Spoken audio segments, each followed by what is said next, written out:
كان بيلعب، كان بيدرب في النادي الاهلي. كان فكره قايم على ان انا بفرغ المنافسين من النجوم بتاعهم. فهو جاب عبد الحميد حسن، حتى لما الاعلام بدا يتكلم عليه، ممكن استاذ رمضان يفتكر بجد دي كانت استراتيجيته يعني. هو معترف بيها. اللاعب الافضل.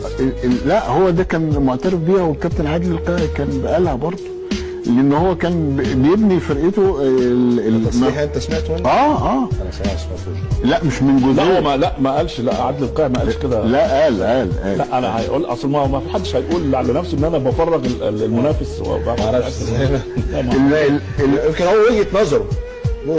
لا، وجهه نظره وسمعتها حتى لو مش لا، ما قالهاش.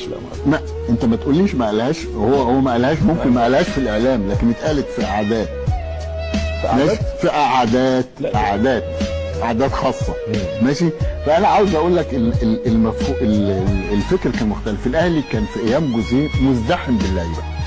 يوم ما ده متعب موجود في الوقت ده كمان. ايوه، هو انا بقول لك هو كان فكره قائم على سامح حسني جلب او يعني اللاعب اللي ما يفيدنيش ما يضرنيش ما يبقاش في الفريق المنافس. فحتى لما احنا كاعلام انتقدنا انك انت ازاي